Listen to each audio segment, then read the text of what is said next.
Hello, everyone. Welcome back to Kitty. Seriously, I just started. Yes, hello. I mean, yes, a lot of people said you were the highlight of last week, so I guess I shouldn't be too upset. But literally, I pressed the record button, and immediately decided I'm going to come over. I'm going to get involved. So, hello again. Welcome back to Raka's Div-E-Nations. I still love that name. I'm so happy with whoever came up with it. So, already, what did I do? Um, Because if that's supposed to be the top 8, we need to cut off at 8. Whoopsie.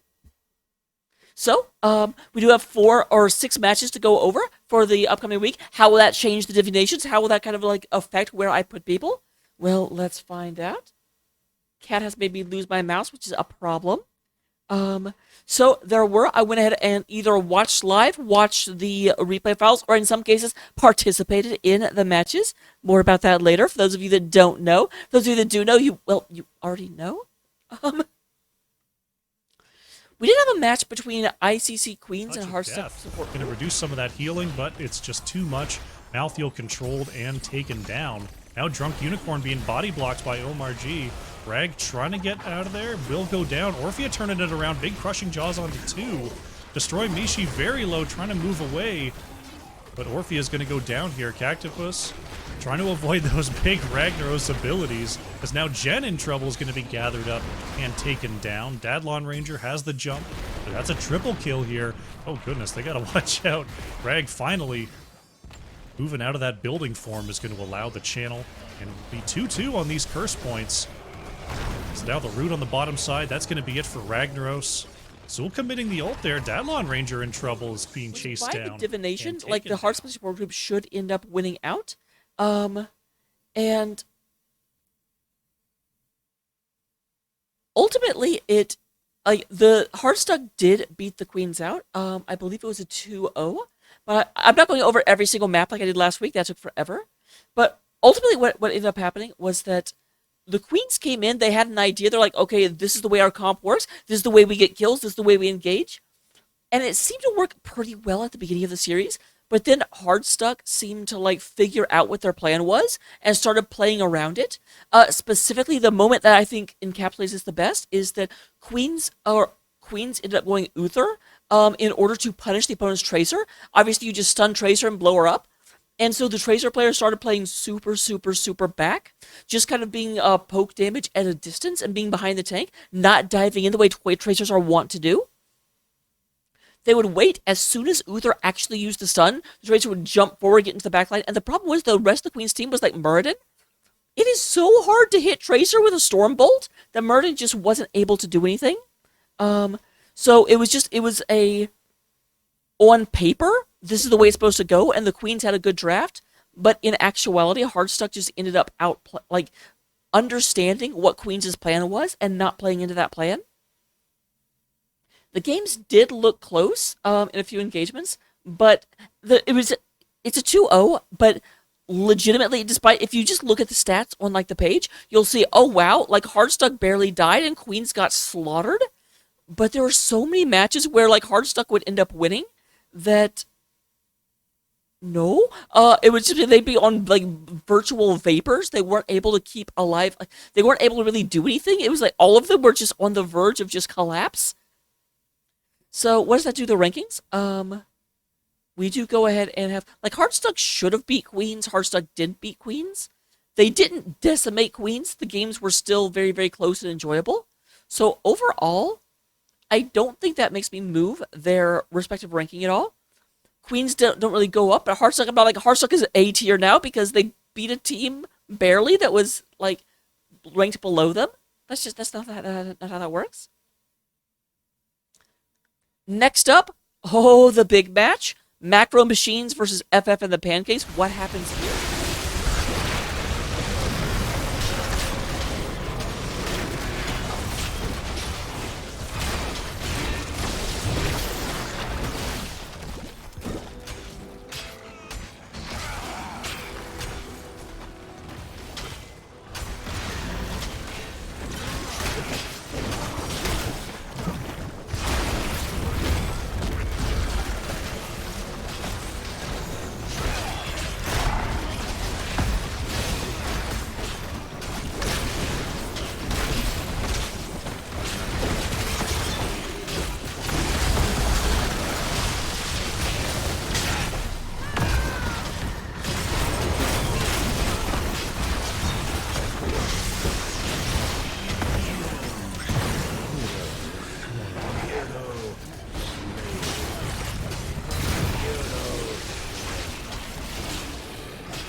that this was our 3-game series for the week. Almost every other series went 2-0. And Pancakes did win, which I guess technically means they need to go there. But here's the big story. In all honesty, this was such an interesting and fascinating game to watch because it really almost felt like FF the Pancakes and Macro Machines are the same team. They both have an incredibly good understanding of the map, good rotations. They have a great understanding of macro. They almost, neither of them basically missed soak the entire game until they got to 20s, and they started just roving as a big pack.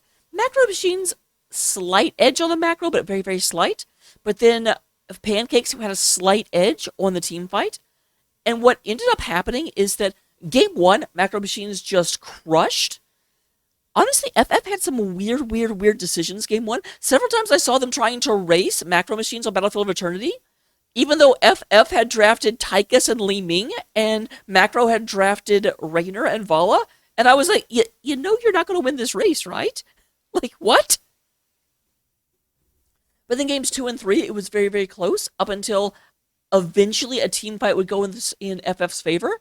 And as the match just got later and later and later, what we kind of had happening was that the death timers got longer, and so those team fight victories gave them more and more time. That let them get ahead in levels, even though they weren't macroing quite as well. They weren't rotating quite as crisply. So yeah, technically I guess FF is up here, but it could so easily go the other way. So, third one is Phoenix Rising Sapphire versus 07 Chromium.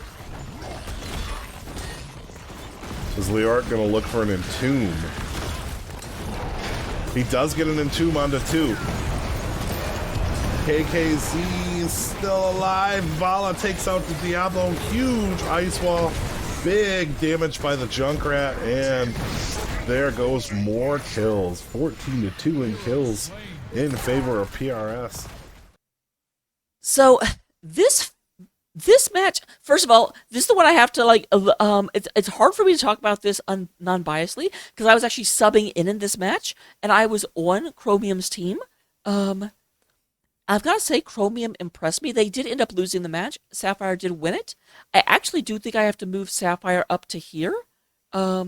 They definitely performed better than Queens did, and they definitely performed better than Knowles did. That's a little bit unfair, because again, like, Sapphire was fighting Chromium, Queens were fighting Hardstuck, and spoiler alert, Beyonce is going to be fighting Regen, so they had more room to do well, but still, for right now, a little bit of a rotation around, because it was a fun match. It was very, very well done. I've got to say, Chromium did better than kind of what I expect for a team that's kind of brand new to competitive.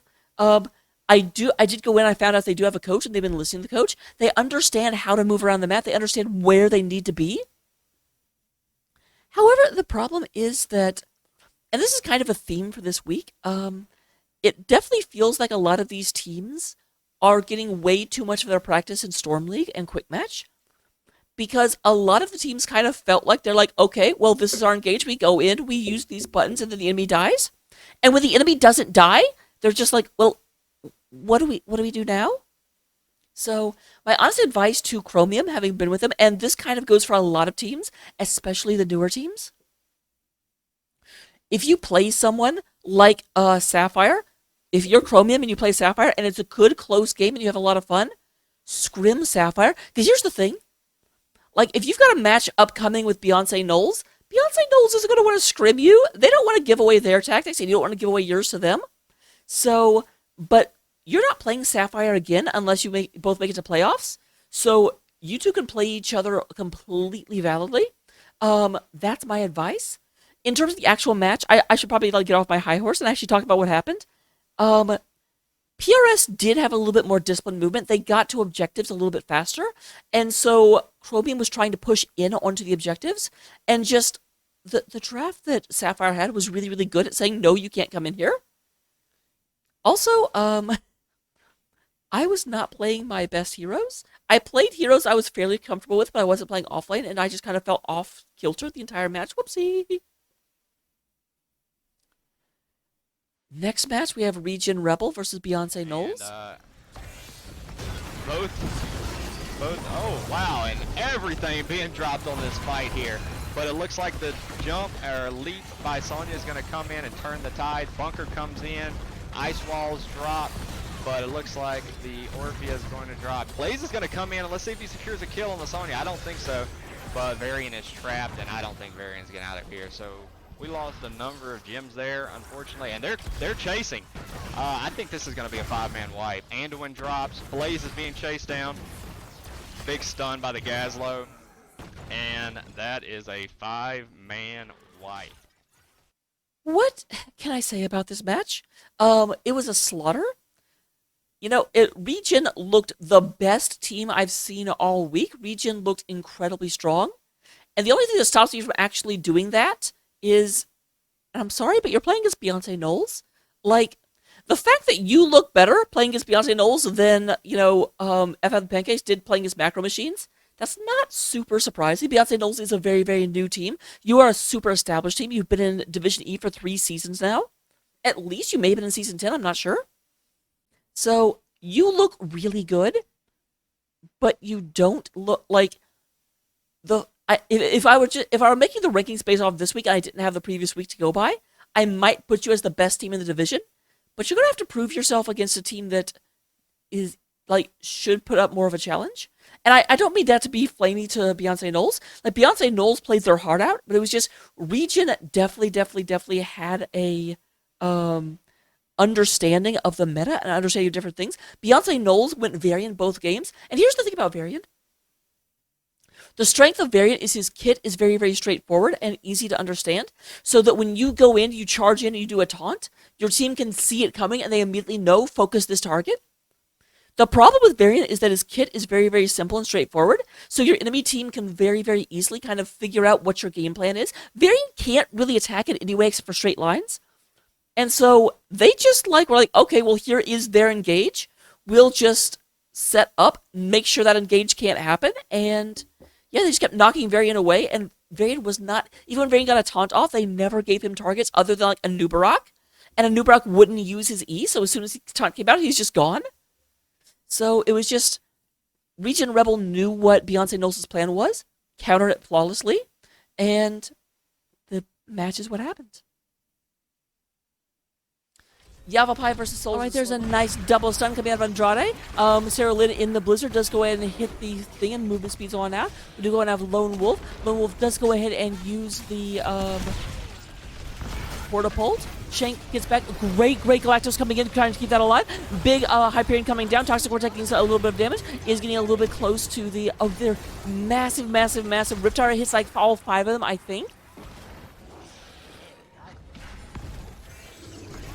There's the Eternal Feast, but will not get any real value.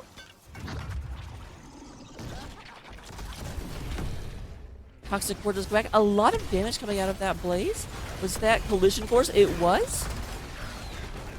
I was like, that was more than I was expecting, and we do have the May taken out, but Orphea being traded out for it. There is the Null Gate coming through. Nice stun coming through. Big damage coming out of Proteus. Mimius running back. We do have Odin in the backline. Shank going ahead and knocking bullets into this Junkrat. Although being an Overwatch hero, he has a natural resistance to bullets. Souls did win 2-1. So I'll go ahead and move them up.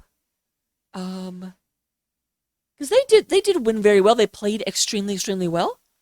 Here's the thing, though. Yavapai is really hard to talk seriously.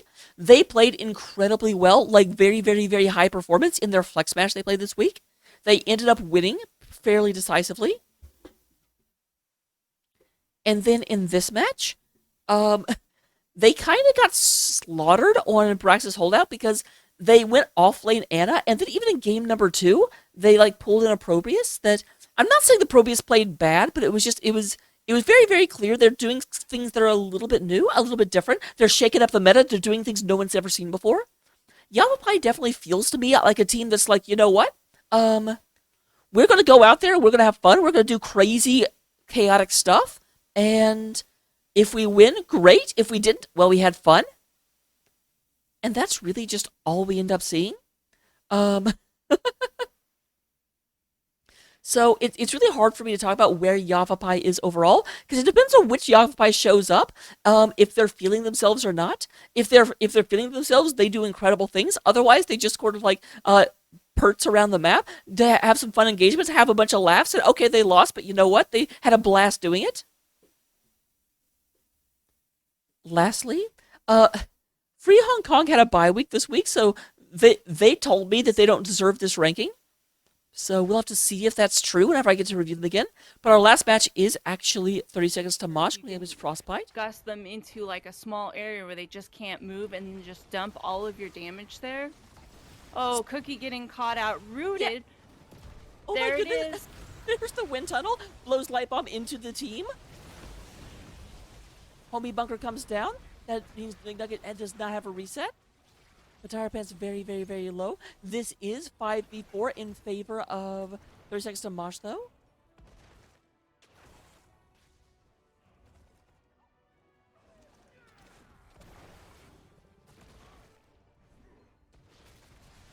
So there It's a is very Dire Pants. Be on top of Very confident Magius. jump in. Yeah. There's Lost Malkia goes ahead, and I don't know if that was no control or not, but definitely got into them. A lot of damage coming in. I'm a Burp says no. No hogs allowed. No hogs allowed. I like singing.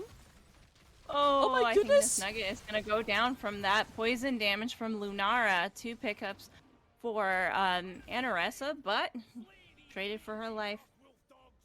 Yep, we still do have an advantage. 30 seconds side does of win, but man, it's a close fit. That's actually why I switched them and sold the slow mode around, because like the 30 seconds won, they should have won, but it was an incredible. Actually, game number 1 was about what I expected. 30 seconds was very, very dominant. They went through. They seemed to control the entire map, beginning to the end. Occasionally they would have a bad fight, but they didn't really lose any structures, and they had a kill advantage. It was very, very, very clear who the better team was. But then game number 2, Alterac was such a swing fest, and Frostbite was coming back. They were clawing their way. They were pushing for a game 3. They ended up pushing. They ended up getting the first 2 objectives, and the third one they looked primed to get as well. But then just an incredible out of nowhere team fight swing. Ended up taking 2 people of Frostbite out. 30 seconds to Mosh got a little bit lead, and they just rode it the rest of the way. Honestly, I could switch it back. But I do have to say, Souls and Slow-Mo actually surprised me and overcame Yavapai, which I did expect them to do. So I'm going to leave it here going into this week. Join me next time for more Div-E-Nations. We'll see how this turns around. We'll see if Region can actually push up into S tier by taking on someone that they should have to struggle a bit more against. We'll see if Free Hong Kong, FC Hong Kong, can keep their spot. And I will see you in the next one.